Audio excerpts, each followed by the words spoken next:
Esta cuarentena de mierda no termina más. No termina más la... ¡Hola! Me agarran acá. Laburando. ¿Cómo les va? Bueno, la historia de hoy puede resultar conocida al oído. Es una historia interesante. El teatro en las misiones jesuíticas. ¿Y por qué digo que puede resultar conocida al oído? No porque ya hayamos hablado de ella, sino porque, como bien dice Mario Pergolini en Algo habrán hecho, la historia no se repite, la historia continúa.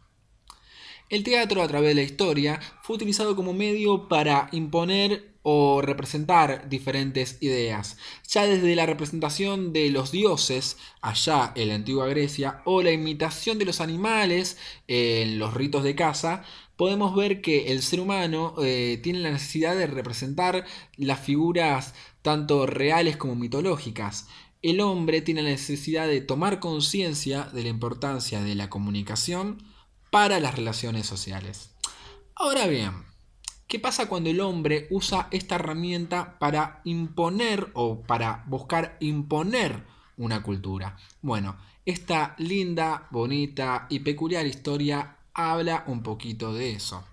En el siglo XVII, la Compañía de Jesús era la encargada de conducir la evangelización, y lo dije bien, evangelización de los pueblos originarios, en ese tiempo mal llamado indios, claro.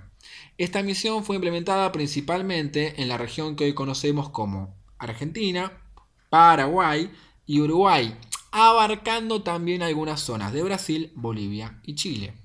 Claramente, al querer imponer una cultura, chocó con la cultura ya existente que traían los pueblos originarios. Distintos dioses, distintas creencias y, por supuesto, distintas maneras de ver la vida. Esta puja se sostuvo hasta un punto que se produjo una mezcla entre ambas culturas, lo que llamamos un mestizaje. Pero todavía no vayamos a eso, para eso todavía falta.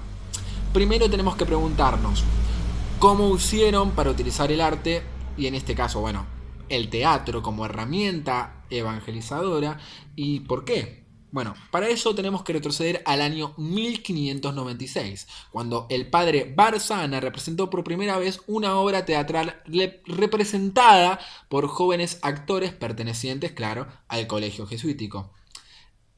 Esta obra es considerada como una de las primeras de género dramático y además es considerada un exponente de los óptimos resultados de la acción catequizadora. Palabra difícil. Es decir, esto ya se venía cocinando de antes, nada surge así de la nada. El arte ya venía siendo, como venimos diciendo, utilizado como una herramienta comunicacional para imponer ideas. Aunque también vale destacar esto, los aborígenes ya utilizaban, seguramente con mucha menos conciencia, este recurso de comunicación. En el año 1544 existió el primer experimento teatral del cual hay data, ¿no? Se trataba de una especie de burla que realizaban los nativos hacia Alvar Núñez Cabeza de Vaca. Una cuadra que queda acá a 2 cuadras. Verona Estrada, Purita. Alvear Núñez. ¿Por qué le decimos acá Alvear Núñez es Alvar? Ya lo buscaré. Bueno, Alvar Núñez era un conquistador español que seguramente, en ese momento los estaba sometiendo, violando todo tipo de derechos humanos, conceptos que hasta la época no existía, y parece ser que este acto era como una especie de burla hacia él. Una vez más, las figuras más vulnerables se burlan de las figuras de poder y las figuras represoras. Es una moneda corriente a lo largo de la historia. Pero volviendo un poco al siglo XVII, ya comenzadas las misiones jesuíticas, el arte escénico es tomado como una especie de necesidad creativa dentro de la tarea ¿cómo me cuesta esta palabra? Catequística. La idea era acabar con las supersticiones y la idolatría. Bueno, Los nativos eran de por sí de mucha fe, por lo cual evangelizarlos no era una tarea del todo difícil. ¿El problema cuál era? El problema para para la idea original era que los conquistadores no pudieron imponer una cultura con otra, no pudieron intercambiarla, sino que una cultura se sumó a la otra, se mezcló. He aquí el mestizaje del que hablábamos antes. Vale destacar que la cultura europea no solamente irrumpió mediante el teatro, como venimos hablando, por supuesto que no. Entre los 1565 jesuitas que trabajaron en esta actividad durante su existencia, había un número importante de músicos, pintores, escultores y arquitectos. Aunque al principio las formas del arte europeo tuvieron que chocar fuertemente con las guaraníes, con las indígenas, los indígenas aprendieron rápidamente y con mucho éxito las técnicas que le enseñaban los jesuitas. Su capacidad de imitación, tanto en las técnicas como de la forma, dejaba maravillados a todos los testigos contemporáneos y a menudo leemos en los escritos de misioneros jesuitas que era imposible distinguir una copia de una original. Hasta ese punto llegaba la perfección de estos muchachos. No se puede negar la maestría con la que los artistas guaraníes supieron combinar las formas del barroco europeo con las formas y los motivos de flora, de fauna más bien locales. De tal manera que surgieron abundantes cuadros, esculturas, de tal manera que surgieron, bueno, como bien decía, cuadros y esculturas característicos y de gran belleza y de valor histórico.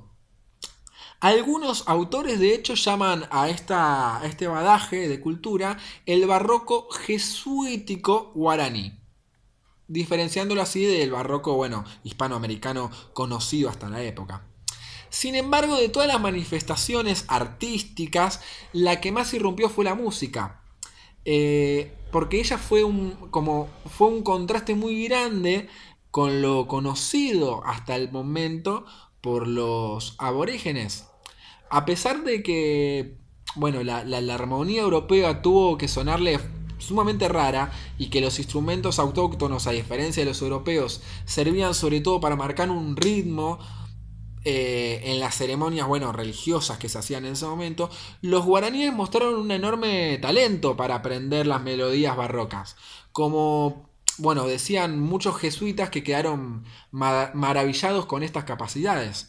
Los guaraníes habían coincidido con los jesuitas en el papel primordial que daban a la música. Sus cantos larguísimos fueron el eje de su cultura y de su comunicación.